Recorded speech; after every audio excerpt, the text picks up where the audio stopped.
get straight into our conversation in studio. And like I mentioned, I have Dr. Nelson Makanda, who's the General Secretary of the National Council of Churches of Kenya. And I also have Dan Manzo, who's the MP for Makueni. Thank you so much, gentlemen, for coming. Thank you. So let's start by that question that we're asking our viewers. Do you think that the IEBC is going to be ready to conduct a free and fair poll right now as we stand? There's only one thing they must do, the new team, and this is cleaning the voters' register. Right. If they don't clean the voters' register by that time, then it will not be possible to conduct free and fair elections. But if the voters' register is cleaned, and the only way is to call the stakeholders, who are the political parties, and then once you clean the voters' register, then we are good to go. But without that, we have a problem. If we don't have that. Dr. Nelson, do you think the same, that we only need to clean up the register and we're good to go? I do think that there are many things that the IEBC need to do. Apart from voters register, I think there are issues of procurement. There are issues of gaining goodwill. We have just got new commissioners. I think they need to begin building confidence. Right. They need to begin doing things that will inspire confidence in the institution. It will be, even if they cleaned the voters register before building the confidence of Kenyans, I know that cleaning will be part of building that confidence. Yeah. But I think they need to do more to broaden the number of Kenyans who trust that IEBC is an institution that is credible and has the ability and capacity to deliver a good election. Do you think that the IEBC has so much on its plate? Now, we're even talking about building trust and confidence in Kenyans. Right now, they're still struggling to get to the target. So what is the priority right now, Manzo? First of all, is voter registration. It is the responsibility of IEBC to actually make sure that voters are registered. A lot of voters have shown apathy, and a lot of young people don't want to register as voters. So the political parties have come out strongly to support this initiative. It is really the work of IEBC. And I believe the remaining days, they must really do well. And because Kenyans have the last minute habit, we must make sure the machines are functionable that day. The last minute. Yes, because they are likely to get, to hang.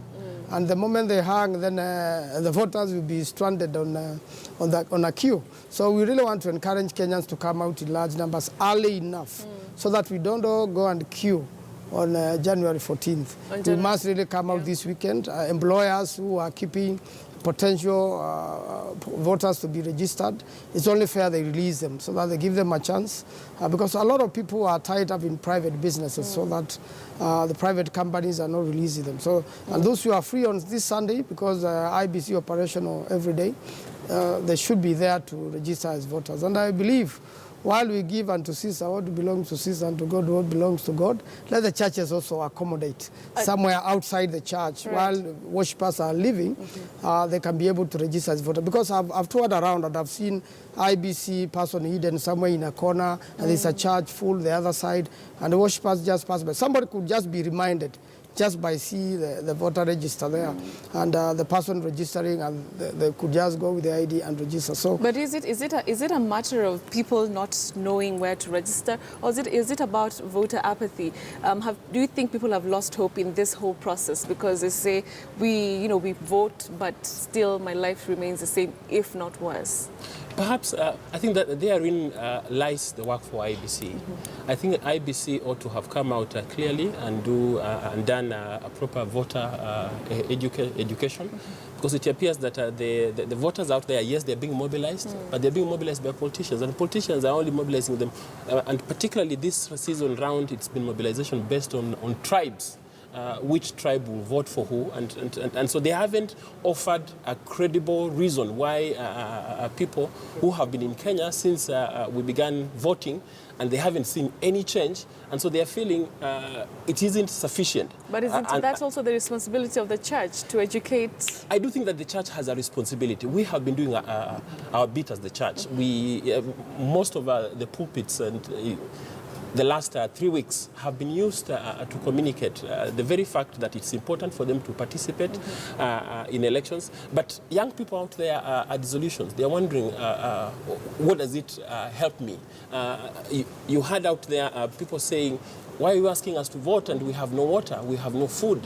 And so I think associating elections and political leadership matters governance and meeting the needs of the people in this country need to be done much better. All right. It's until then that then we will get masses coming out because they are excited, because when they go to vote, on the other hand, they receive the promises that they were promised.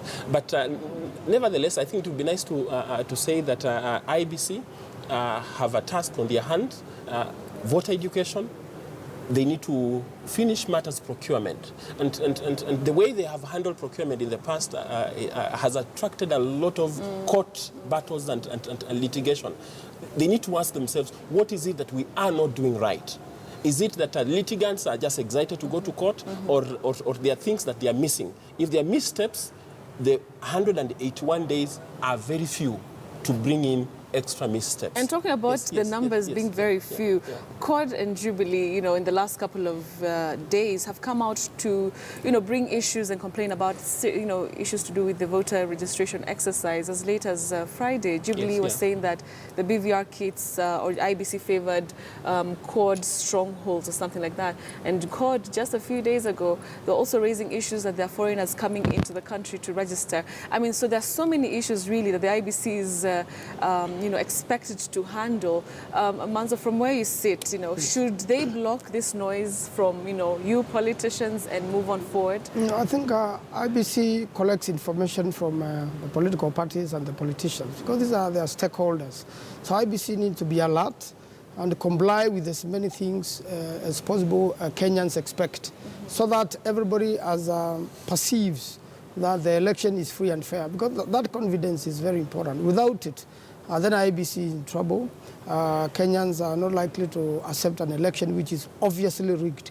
And the rigging starts quite early, and the preparation. And part of it, to make sure that really there's no rigging, is making sure, though there is now a law of a manual backup, the electronic system should lead, and everybody should vote by their thumb. That's one way of making sure no dead voters vote. Yes. Let's talk about, I'd like to hear your thoughts on that one. This push and pull between the, the two sides of the political divide. What is your take on this? Is it like, giving IEBC, running, is making IEBC run around? I think they're putting them on defense, and they've got to realize that politicians are going to keep pushing them to the extent that they will forget doing their work, so that they spend a lot of time responding to politicians and their questions, and they forget doing their work. And I think that's what IEBC has been doing for the past 5 years, because these names, they have said that these names were registered in 2012, and so the register was distorted from 2012, and they have known it. But because they are so much engaged in responding to politicians, they are forgetting their primary mandate. Their primary mandate is to deliver a credible election, and they've got to do everything related to delivering that a credible election. So I think, yes, politicians will have questions that are critical. They need to allocate certain professionals, certain teams of commissioners who can be able to pick up issues that are credible and offer solutions. And sometimes they do not have even to respond on media. They do not have to call a press conference, to communicate. But isn't that what it's all about, calling the press conferences? Because you see, for instance, the chairman said 128,000 names are distorted in the register. That didn't build confidence at all. I wondered why he came out publicly. So he should fix it in the background. I mean, he should have said, we discovered 128 names were distorted in the register, and we have fixed the problem. But he said, we are consulting so and so, so and so. So that does not, he needs to come to us to tell us what they have done to deal with the problem. Not just to report that there's a problem and we are seeking out how to do it. The rest of us, he's telling, we have no capacity to deal with that matter. All right. Let's talk about the environment that we're in right now. From where you sit as a political leader, do you think that, when politicians, when leaders go out in the campaigns and the rallies and everything, do you think that the right message is being sent to Kenyans? It's also something I'd like to hear your thoughts on. Yes, I don't think the right message is being sent to Kenyans. There's a lot of chest thumping. What a lot of elected leaders have forgotten is that under the new constitution, a leader is a servant of the people. He's not the boss, the people are the boss. And therefore, chest thumping does not really help anybody. Abuses, unnecessary, unnecessary messaging, like you see what the nation says today. that Kalonzo is going to betray court. You know, that is in bad faith. It is not true, but it sends a very long message to Kalonzo supporters across the country. That's not true. He does not have a preferred candidates anywhere, including myself. I'm inviting all, opponents, people who want to vie against me in Makueni, to come and do so. So I'm not preferred to come to Wiper. We do nominations. I'm sure they'll be free and fair. But isn't it maybe you're taking NASA or CORD or opposition is taking too long to name their flag bearer? No. So, I mean, everybody is having space to... We already have a team which is working on that, and I'm sure that team will complete its work just about the time we are through with the voter registration. And soon, that will be a matter of the past. But I can assure you the Super Alliance will not break at all. And the last person to leave the Super Alliance will be Kalonzo Musyoka. But now Jubilee takes it upon themselves to begin hinting, you should come to the hangman. There is no way Kalonzo Musyoka is going to take himself to the hangman to be hanged politically. Right. It's not possible. All right, we had diverted there. Makanda, I'd like to hear your thoughts on the environment right now that we're in. The church really is at the center of it all, to get people to do the right thing. Do you think that right now the politicians are sending the right message? We're seeing a lot of back and forth abuses, between the political divides. A lot is happening right now. I think politicians are doing what is cheap to do. It's very difficult to sit down and think about Kenya and begin to say, this is what we can be able to deliver in the next 5 years and outline that. That is a lot of hard work. But it's very easy to pick out Dan Maanzo and begin to discuss Dan Maanzo. And that excites people. That excites emotion. That excites, brings out hatred. That communicates dislikes and likings. And I think they are going out for what is cheap. I think for me, I would like to challenge politicians to sit down, be critical, and begin to imagine, for instance, in Kibera lacks about 4,000 classrooms. They should be saying, elect us, and in the next 5 years, we are going to construct 4,000 classrooms. Kibera has only about 6 or 8 public schools for all that population. So for about 4,000 classrooms are not there. But politicians are not sitting to imagine, how can we use the privilege conferred to us to lead our people to deliver a service? And that is hard work. They are not going for that option. The easier option is to discuss who has done what and who is not doing what. And really for us as a church is to communicate, is to try and urge our politicians, let's tone down. Let's lower these expectations that you are going to bring heaven down here on earth, and the smaller things of life, things that deal with right to food, right to good health, right to education, right to housing and security. Those things are put aside, and we begin to talk about these grandiose things and discussing personalities that does not deliver. And to the end, we are going to raise up temperatures so that when something just requires a small trigger, and you see violence in Kenya. All right. Yeah. I want to ask Dan Maanzo a question that I ask very much here on News Center. And do you think that this year, more than ever, Kenyans will vote on the basis of this leader was able to deliver what he promised? Have we gotten to that level, or is it going to be basically on, this is my tribesman, this is who I'm going to vote for? Are we more educated right now, looking at all the issues we've been dealing with, corruption, just to name a few? No, not yet. Kenyan leadership so far, we're still looking for a Kenyan who will unite Kenyans, not on tribal lines. Unfortunately, it is a tribalism. Jubilee is a matter of 2 regions, Central and the Rift Valley. The rest are just small adapts here and there. And we need to have a leadership whereby you get Kenya on one, on one line, so that we stop doing our politics based on tribal, on tribal lines and tribalism.